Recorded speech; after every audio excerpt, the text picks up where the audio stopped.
Hello, welcome back to the Story Lady. Today we'll be reading The Very Noisy Night by Diana Hendry.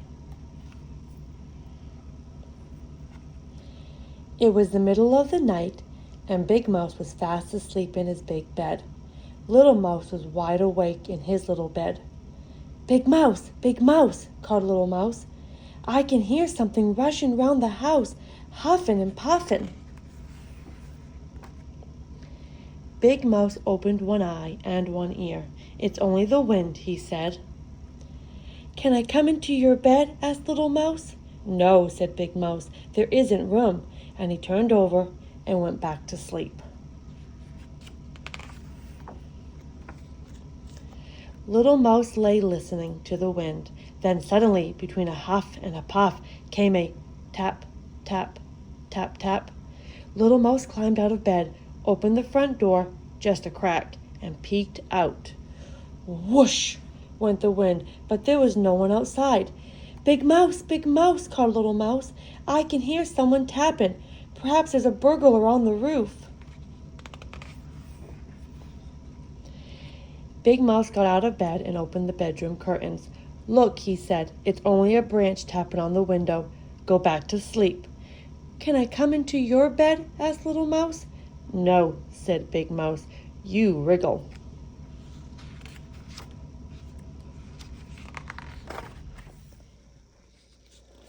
Little Mouse lay in his own bed and listened to the wind huffing and puffing and the branch tap-tapping and someone calling, hoo, hoo, hoo, hoo.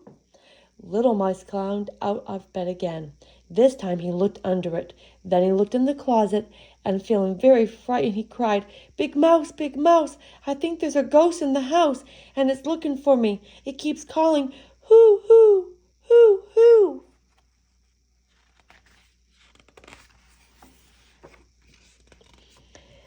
Big Mouse sighed, sat up and listened.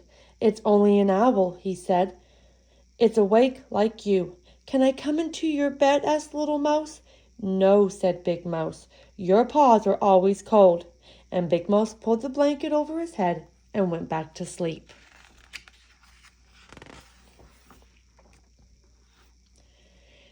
Little Mouse got back into his own bed and he lay and listened to the wind, huffing and puffing, the branch tap-tapping, and the howl hooting.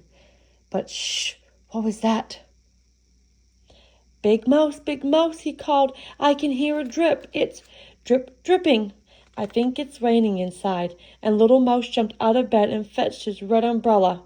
Drip, drip, drip, drip. Big Mouse got out of bed too. He opened the front door. Be quiet, wind, he said. Be quiet, branch. Be quiet, owl. But they didn't listen. Then Big Mouse went into the kitchen, turned off the dripping tap, and put away the umbrella. Can I come into your bed? Asked Little Mouse. No, you're nice and snug in your own bed, said Big Mouse, taking him back to the bedroom.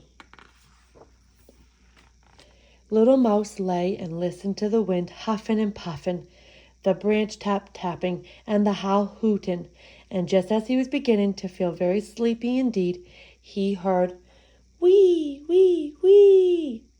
Big Mouse, he called. You're snoring. Wearily, Big Mouse got up. He put his earmuffs on Little Mouse's ears. He put a paper clip on his nose, and he went back to bed.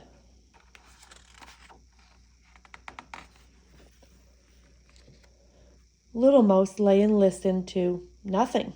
It was very, very, very quiet. He couldn't hear the wind huffing, or the branch tapping, or the owl hooting, or Big Mouse snoring. It was so quiet that Little Mouse felt he was all alone in the world. He took off the earmuffs. He got out of bed and pulled the paper clip off Big Mouse's nose. Big Mouse, he cried, I'm lonely. Big Mouse flung back his blanket.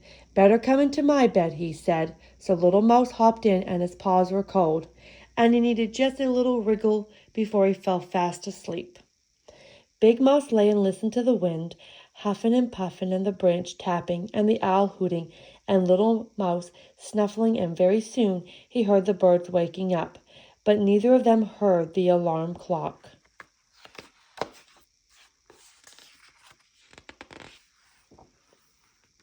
because they were both fast asleep. The end.